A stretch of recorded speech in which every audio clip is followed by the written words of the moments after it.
1890 میں صوبہ سرحد کے مقام چارسدہ میں بہرام خان کے گھر میں خان عبدالغفار خان کی پیدائش ہوئی۔ اس زمانے میں سرحد کی جو سرکاری زبان تھی وہ فارسی تھی، جبکہ عربی اور فارسی کو پشتو کی نسبت زیادہ تقویت حاصل تھی، اور وہاں پہ بچوں کی تعلیم جو ہے وہ زیادہ تر مذہب کی وجہ سے عربی میں اور فارسی میں کی جاتی۔ لیکن بہرام خان اپنے بچوں کو انگریزی اور اسلامی دونوں تعلیم سے آراستہ کرنا چاہتے تھے، مگر اس وقت کے ملا حضرات نے ان پر بہت سے فتوے اور بہتان لگائے، مگر پھر بھی بہرام خان نے اپنے بچوں کو انگریزی تعلیم حاصل کروائی، اور اس دور میں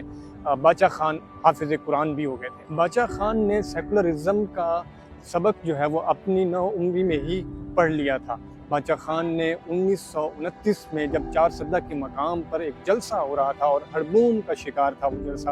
تب انہوں نے پشتون قوم کی باغ ڈور سنبھالی، اور انہوں نے اس وقت اس جلسے میں کہا کہ کوئی ایسا بزرگ کھڑا ہو جائے جو اس جلسے کو جہاں ہڑبون مچی ہوئی ہے اس کو سنبھالے، اور اس کوئی سلیقہ تو نظر آئے۔ لیکن اس وقت کے بزرگوں نے انہیں یہ کہا کہ تم خود کیوں نہیں اس جلسے کو سنبھالتے، تم خود کیوں نہیں اس کے صدر بن کے اس کو مینج کرتے۔ جب انہوں نے یہ جلسہ اچھے سے مینج کیا تو وہاں کے لوگوں نے اس کو پریزیڈنٹ یعنی بادشاہ کا ایک خطاب دیا، اور اس بادشاہ کے خطاب کو ان کی مقامی زبان میں باچا خان کہا گیا۔ اس طرح خان عبدالغفار خان باچا خان کہلائے۔ علی گڑھ کی تعلیم مکمل کرنے کے بعد باچا خان یہ سمجھتے تھے کہ پشتون قوم جو ہے وہ باقی قوموں کی نسبت پیچھے رہ گئی ہے، اور اس پیچھے رہنے کی وجہ جہالت ہے، یعنی تعلیم سے دوری ہے۔ تعلیم سے دوری کی وجہ اس وقت کی ملائیت کو وہ سمجھتے تھے، کیونکہ انہوں نے ہی انگریزی تعلیم حاصل کرنے سے پشتون قوم کو روک رکھا تھا۔ باچا خان یہ کہتے تھے کہ اسلام میں مرد اور عورت پر تعلیم حاصل کرنا فرض ہے، لیکن اس وقت کی ملائیت نے انگریز دور میں انگریز تعلیم سے پشتون قوم کو پیچھے رکھا، جس کی وجہ سے پشتون قوم جو ہے انگریزی تعلیم سے محروم رہی۔ باچا خان کا دوسرا اختلاف زبان کا اختلاف تھا۔ وہ یہ تھا کہ سرحد کے اندر فارسی زبان کیوں بولی جاتی ہے جبکہ سرحد کے اندر پشتو قوم رہتی ہے، تو پشتو زبان ہی سرحد کی سرکاری زبان ہونی چاہیے۔ دوستو، علماء کی انگریزی تعلیم اور پشتو زبان کی نفرت نے باچا خان کو ملائیت سے دور کر دیا، اور باچا خان ایک سیکولر خیالات لکھنا شروع ہو گئے۔ حالانکہ روایتی طور پر باچا خان 5 وقت نماز بھی پڑھتے تھے، داڑھی بھی رکھی ہوئی تھی، اور انہوں نے حج بھی کیا، اور مسلمانوں کے قبلۃ الاول بیت المقدس کا دورہ بھی کیا، جہاں ان کی دوسری بیوی حادثے کا شکار ہو کر وفات پا گئی۔ باچا خان نے سرحد کے علاقے چارسدہ اور عثمان زئی کے اندر بہت سے انگریزی تعلیم حاصل کرنے کے لیے اسکول کھولے، جہاں انگریزی کے ساتھ ساتھ دینی تعلیم بھی باقی مدرسوں کی نسبت اچھی دی جاتی تھی۔ 1913 میں مسلم لیگ کے ایک جلسہ آگرہ میں وہ شریک ہوئے، اور ایک عام شہری کی حیثیت سے اس جلسے میں شریک ہوئے۔ اس کے بعد وہ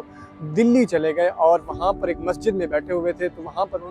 ان کے ساتھ ایک بزرگ آ کے بیٹھا جس نے یہ انکشاف کیا کہ دلی کبھی کسی کا نہیں رہا، اور اس وقت انگریزوں نے اپنا دارالحکومت کولکتہ سے دلی منتقل کیا تھا، اور یہ بات سچ ہوئی۔ 34 سال بعد جو ہے وہ انگریز حکومت ختم ہوئی، اور پاکستان اور ہندوستان کی ریاستیں دو قائم ہوئیں۔ باچا خان نے 1934 کے اندر اپنی ایک تنظیم بنائی جس کے لوگ خدائی خدمتگار کے طور پر کام کرتے تھے، اور جن کی شناخت جو ہے وہ ریڈ شرٹ اور ریڈ کیپ سے ہوتی تھی، کیونکہ اس وقت فاشسٹ تنظیم کے لوگ بلیک شرٹ اور خاکسار تنظیم کے لوگ خاکی وردی پہنتے تھے۔ 23 اپریل 1930 کو پشاور کے اندر باچا خان کو گرفتار کر لیا گیا، اور پشتونوں نے اس وقت ایک بہت بڑا جلسے کا اہتمام کیا، اور جس کے اوپر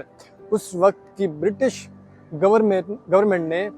اس وقت کے جو مظاہرین تھے ان پر گولیاں برسائیں، اور 200 سے زائد جو مظاہرین تھے وہ شہید ہو گئے۔ 1947 میں جب پاکستان قیام عمل میں آیا تو صوبہ سرحد پاکستان کا حصہ بن گیا، اور باچا خان کی اس خدائی خدمتگار تنظیم پر 1948 میں پابندی لگا دی گئی۔ قیام پاکستان کے بعد جب باچا خان کو گرفتاری کے عمل میں رکھا گیا تو اس وقت کے خدائی خدمتگاروں نے دھرنا دیا۔ دھرنے میں اس وقت کے وزیر اعلیٰ عبدالقیوم خان نے مظاہرین پر اسٹیٹ فائر کروائے، اور سیکیورٹی فورسز نے ان پر سیدھے فائر کیے، جس کی وجہ سے اس وقت حکومت کی طرف سے یہ بتایا جاتا ہے کہ 325 لوگ جو ہے وہ شہید ہوئے، جبکہ ان تنظیم کے کہنے کے مطابق 600 لوگ شہید ہوئے اور 1500 لوگ جو ہے وہ زخمی ہوئے، اور اس وقت دیہاتی عورتیں سروں پر قرآن رکھ کر وہ باہر نکل آئیں کہ خدا را سیز فائر کیا جائے۔ 1969 میں باچا خان نے انڈیا کا دورہ کیا، جہاں اندرا گاندھی اس وقت کی وزیر اعظم نے ان کا پرتپاک استقبال کیا اور ان کو ایک جمہوری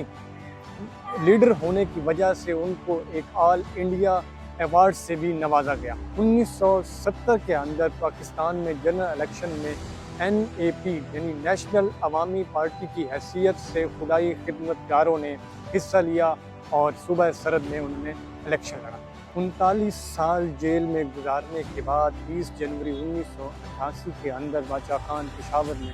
وفات پا گئے۔ باچا خان کی وفات بھی 2 کنٹروورسیز کا حصہ رہی۔ اس میں پہلی یہ تھی کہ باچا خان کی نصیحت یہ تھی کہ ان کو پاکستان کی بجائے افغانستان کے شہر جلال آباد میں دفن کیا جائے، اور دوسری کنٹروورسی یہ تھی کہ اس وقت جب باچا خان وفات پا گئے تو اس وقت کے پرائم منسٹر، بھارت کے پرائم منسٹر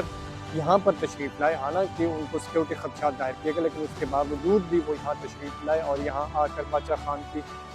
جو تابوت تھا وہاں پر نام کیا۔ دوستوں، آپ کو دلچسپ بات یہ بتاتا چلوں کہ نیلسن منڈیلا، جن کا تاریخ میں ایک بہت بڑا نام ہے، وہ بھی باچا خان کے فین نکلے۔ انہوں نے یہ کہا کہ ہم نے آزادی کی تحریک بھی باچا خان سے حاصل کی، جو 39 سال قید میں رہے۔